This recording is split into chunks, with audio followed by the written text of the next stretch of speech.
Targaryens are gone. Not all of them. With House of the Dragon Season 1 under our belts and Season 2 on the way, we're all watching and rewatching Game of Thrones, but the real fans haven't forgotten the books. Let's break down some of the biggest changes between the books and the TV series. Did you like that? It was well struck, Your Grace. Let's start with our first and perhaps one of the biggest changes, the ages of all the characters. So, the TV series starts 14 years after Robert's Rebellion, and the book series starts 17 years after. Does this make a huge difference when it comes to our adult characters? Not really, no. But for the children of the series, the difference is huge. At the start of the TV series, Rickon is 6 instead of 3. Robb and Jon Snow are 17 instead of 14. Bran is 10 instead of 7, and Daenerys is 16 instead of 13. There's a huge difference between these ages, and that's bound to affect the story. How old are you, boy? 10. Of course, this could have been done for casting purposes. It's easier to hire adults to play teenagers than it is to hire minors and work under those constraints. Minors, for instance, can only work a certain number of hours, and given the amount of screen time that characters like Sansa and Daenerys have, that could have posed challenges for the crew. It could also be for viewer comfort, since the kids of the show engage in, let's say, questionable things, to say the least. Violence, marriage, the works. Either way, that choice got us casting choices like Emilia Clarke as Daenerys, so it's a win for the show in our books.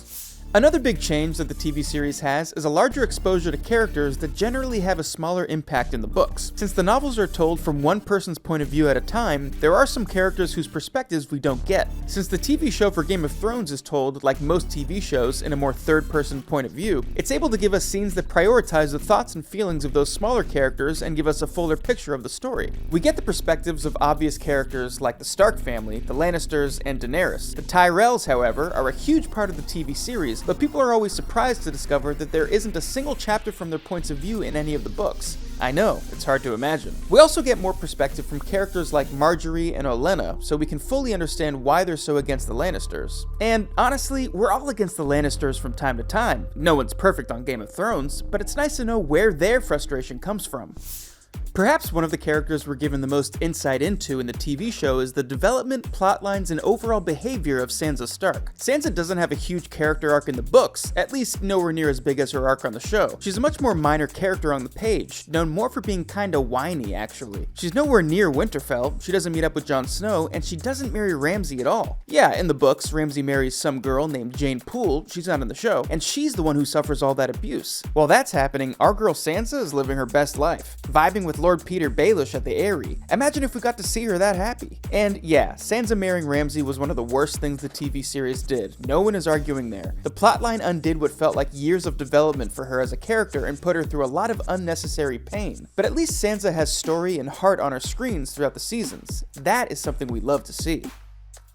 Now think back into the depths of the first couple seasons of Game of Thrones and recall our beloved prostitute, Ross. Don't think about her ending. No one needs to ruin the energy in the room right now. Just think about her. She's beautiful, wonderful. She gives us years of development and builds connections with so many of our favorite characters on screen. She's not in the books at all. There's a rumor floating around that the character of Ross is based on an unnamed red-headed prostitute that's barely mentioned in book 1 of the series, but it's not confirmed, especially because Ross isn't a redhead and is seen more than briefly, to say the least. But who knows? The possibility is very real. In the show, we meet her for the first time in the pilot when we're also introduced to Tyrion Lannister. She's in the show for 3 seasons, and sure, she was introduced to the show purely to give us more scenes with people like Littlefinger and Tyrion Lannister, but she's made enough of an impact that George R.R. Martin himself has said he intends to write her into the book world too. That's impressive, and honestly, earned. A character that was also added to the series who isn't in the books is the Night King. We know him as a huge villain from seasons 4 through 8. He's the king of the White Walkers, but in the books, there is no king of the White Walkers. The book's closest equivalent to the Night King is the Night's King, but like, there's no way they're the same. The Night's King is a mythical character, more lore for the universe than anything else. The Night's King's story goes that he found some woman with blue eyes in the haunted forest and took her to the other side of the wall where it's safe. Then he started calling himself the Night's King and became Lord Commander of the Night's Watch. He doesn't make a huge impact beyond that tale. Now, everyone knows about 8 dudes with this kind of savior complex energy, but the Night's King is for sure mythical in the books. He's not a real dude with a sick hairline, or horn line, you could say, like he is in the TV series, unfortunately. So yeah, probably not our guy. The Night King was made just for our screens to raise hell, if you can even call it hell while everyone's that cold. But the TV show didn't just add characters, it also changed the appearances of existing characters. Perhaps the biggest example of this is Tyrion Lannister. We all know Peter Dinklage. He's handsome as hell, and we're the last people you'll see arguing that. This undeniable fact, however, obviously makes Tyrion a handsome character on the show. In the books, not so much. To put it indelicately, he's described as straight up ugly, with a swollen forehead and brow, mismatched eyes, a big head, and white blonde hair. He walks with a waddle. So yeah, not exactly Prince Charming, and definitely not Peter Dinklage. Not to mention, in Season 2, after the Battle of Blackwater, Tyrion's appearance is supposed to be severely changed and mangled. On the show, he does get slashed in the face, and it just leaves him with a scar on his cheek and his nose. But honestly, let's be real here. It just makes him look super rugged and mysterious. In the book, like half of Tyrion's nose is ripped off. His face becomes mutated because of it. Once again, not exactly Prince Charming. In short, Peter Dinklage, we love you. Thank you for blessing our screens with your good looks. The show also drastically changes the appearance of Daario Naharis. Like, wow. We obviously know him on the show as brooding and rugged, portrayed by Ed Skrein in Season 3 and Mikhail Husman in Seasons 4 through 6. He matches the aesthetic that the TV show holds almost to a T. He fits in with the world and everyone else around him. You wouldn't really bat an eye looking at him in comparison to some other people in the show. In the book, Daario and the rest of the Tyroshi are much more colorful, flamboyant. Their style is loud and chaotic. They dye their hair bright colors and wear bright clothes. In the book A Storm of Swords, we get quite the description of Daario, and it is very Tyroshi. He's supposed to have a blue beard in the shape of a trident and bright blue long hair. Yes, really. Not only does he have a singular gold tooth, but his mustache matches. Yeah. He has a gold mustache and a blue trident beard. It's giving the Little Mermaid vibes in the best, most badass way. But hey, if there ever was an opposite to George R.R. Martin's book description, it would be how Daario Naharis looks in the TV series.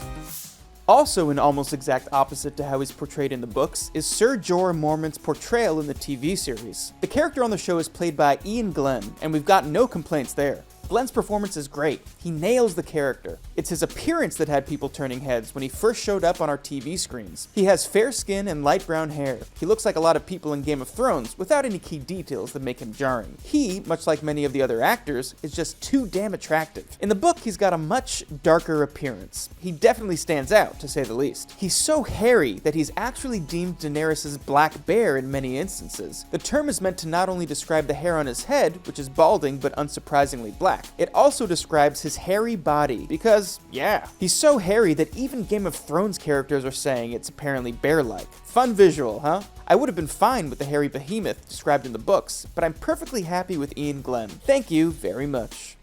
The Targaryen family have very distinct aspects of their appearance in both the books and the TV show, and there's a lot of similarities between the two that make the Targaryens Targaryens. The hair, for instance, is a Targaryen staple. We all know the long, flowing, beautiful white hair of Daenerys and her family. We've seen it, we've envied it. It's been on enough Pinterest hair inspiration boards. That's a prominent feature of the family in both the TV show and the books. But what a lot of TV show viewers don't know is that, in the book, the Targaryens also have unmistakable purple eyes. As explained by the books, the Targaryen family's hair and eye colors come from their Valyrian heritage. The show went all out for the hair, but the family has normal eyes, generally speaking. Daenerys' eyes are mystical and beautiful, but that's not because of any Game of Thrones related magic. That's just Emilia Clarke being Emilia Clarke. Maybe the show's creators kept their eyes human because glowing purple eyes would be pretty distracting in the more day-to-day scenes of the show. Maybe it was just so fan Halloween costumes could be easier to make, in which case, we should all be saying thank you. But who knows?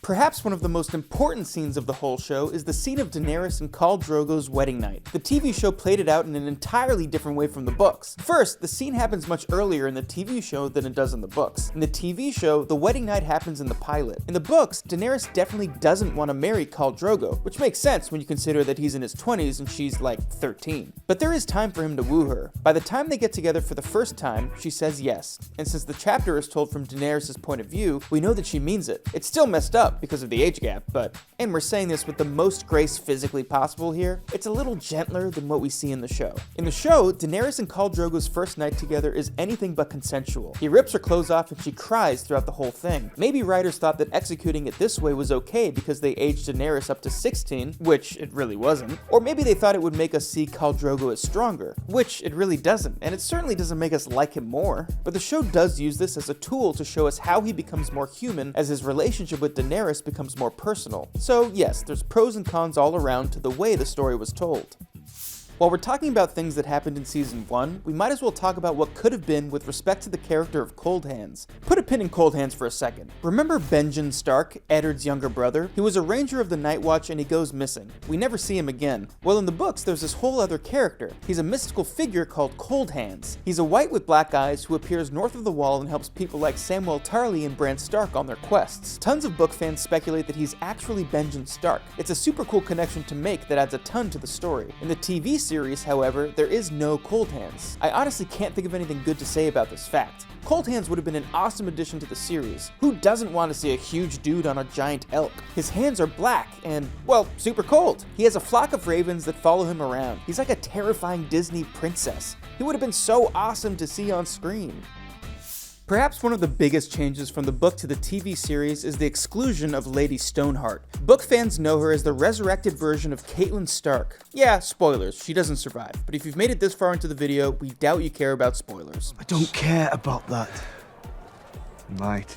In the TV show, Catelyn Stark has her sad ending at the Red Wedding and isn't seen again. Yes, it's tragic, but in comparison to the books, it's a bit anticlimactic. In the books, Catelyn Stark is resurrected by Beric Dondarrion. For a lack of a better description, he Venmos his life to her via the last kiss of R'hllor. Life jumps back into Catelyn Stark's zombie body and she becomes Lady Stoneheart, the leader of the Brotherhood without banners. Of course, coming back from the other side of life has its cons. Catelyn's personality is a bit altered. Her biggest drive is getting revenge on anyone who did her son, Robb, wrong. She hangs any Frey and Lannister she can get her hands on. She even hangs people just for being associated with them, people with no Red Wedding involvement whatsoever. So yeah, maybe Lady Stoneheart isn't exactly someone we'd be inviting home to see our families, but a lot of fans were understandably pissed off that her interesting arc wasn't included in the TV series. Maybe there just wasn't time to do her character justice. After all, plotlines on Game of Thrones are pretty jam-packed.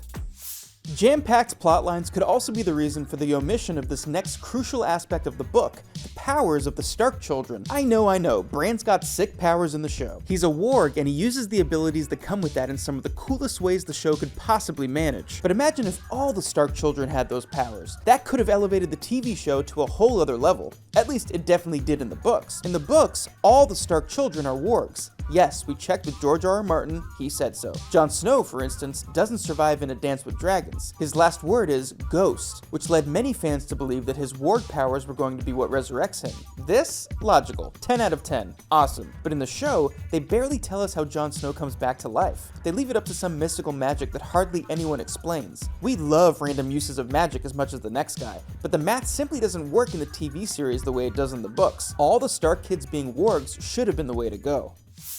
Right from the pilot of Season 1, we know about the White Walkers in the TV series. We're introduced to these terrifyingly tall, blue-eyed, violent monsters straight away. They slaughter a huge group of wildlings and arrange their corpses in an odd shape. It, understandably, terrifies members of the Night Watch. The White Walker follows them and only poor Will makes it out alive. He's executed by Eddard Stark soon after, but that's neither here nor there. The point is, White Walkers aren't called White Walkers in the books. They're called the Others. There could be a bunch of reasons why the TV series decided to change the name of these guys. A lot of things are on the spectrum of other than human on Game of Thrones, so evading confusion there could have been their main hope. It could also be because the Others isn't exactly the scariest name for a terrifying creature. It sounds more like what you call your least favorite cousins at a family reunion. No offense, George R.R. Martin, we obviously love your work. But the White Walkers is a much cooler name than the Others.